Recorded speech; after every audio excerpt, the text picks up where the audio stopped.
What's going on, guys? Dan back here with the Regular Guy Garage. I realized it's been a little bit of time since I made a video. It was the new year and all. I wanted to spend some time with family. And honestly, I just needed to distance myself for a couple of weeks from the car. So basically, if you haven't seen the car, last time we took it out since the 410 gear change.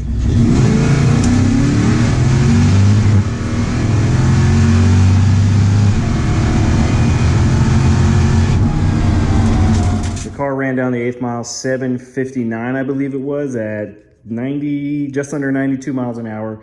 So we picked up a little bit of time. And to be quite honest, that's where we're going to end off the racing season with this car.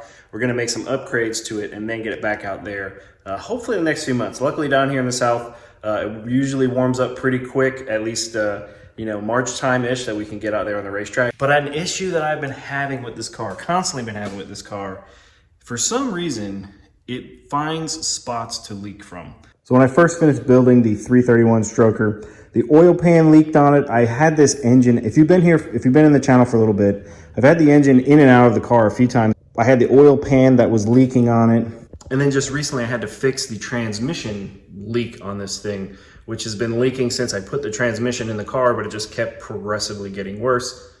And that ended up being the extension housing on the C4 transmission that was leaking. There was basically a very, very thin gasket. So what I did was I put a whole bunch of RTV on it, and we've got the leaks all taken care of, or at least I thought.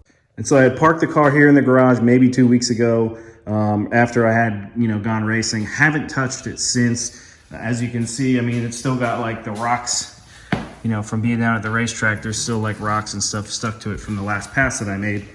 Oh yeah, I made some stickers for myself, by the way.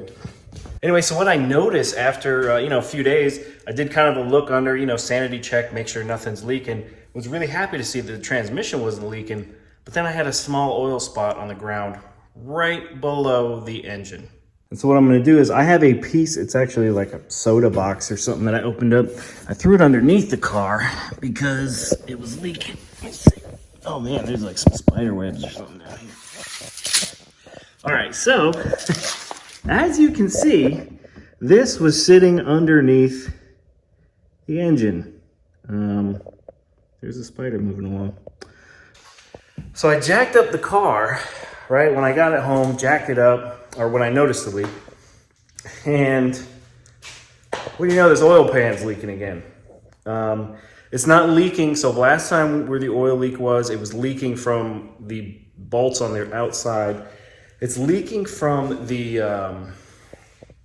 where that oil level sensor is. It's leaking from there. And I put some RTV around that when I had pulled the engine out last time, and it's doing the same thing again. So what I'm going to be doing is, for the millionth time, pulling this engine out. And the reason I'm going to do that is because we are going to be making a significant performance upgrade that requires the engine to be out. Now I'm actually between two different upgrades for this car that both of them require the engine. Not that they require, but they're just easier. Both of these upgrades, one are needed, both are eventually going to happen at some point or another. But for this winter, this is going to be kind of my winter project that I'm doing to this car. Additionally, I'm having an issue with the brakes. And I think it's the master cylinder. And so essentially what's happening is, if you don't remember the last video or a couple videos ago maybe, so I had the car up on jack stands. I put the car in gear after I fixed the transmission leak.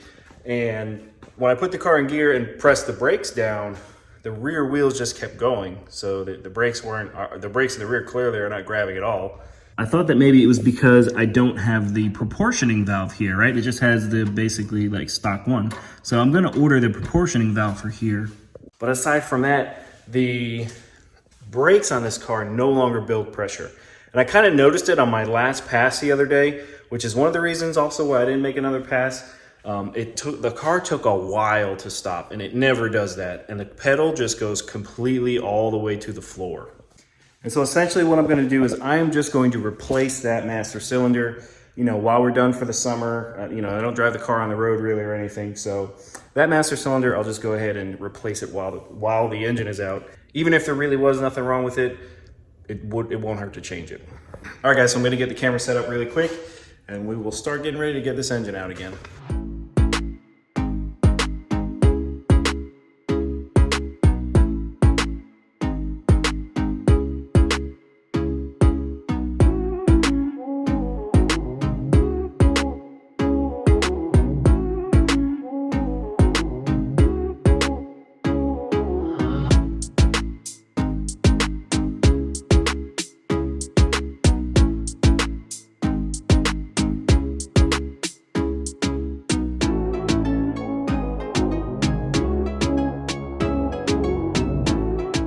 right, so we got the engine pretty much torn down, at least the front part of it anyway. I still need to drain the coolant. I'm gonna take the fan out, take the radiator out, and then yeah, go ahead and move on. And not really, you know, having done this engine removal on this car as many times as I have, there's actually not really that much to it. I mean, right after I unbolt these headers, take the upper intake manifold off, which doesn't take long at all, and really I only have to take that off to unplug the wiring harness, plus be able to put my lifting plate over it.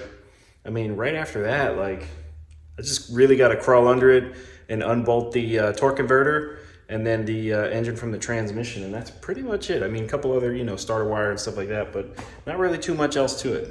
Anyway, guys, that's where we're going to stop here on this video for today. I've got a lot of work and all winter to do it, so yeah, if you guys are new to the channel, be sure to subscribe, check out the playlist for our journey on this car so far. If you liked the video, be sure to give it a thumbs up, share it with your friends. As always, thanks for watching, take care, and we'll see you on the next one.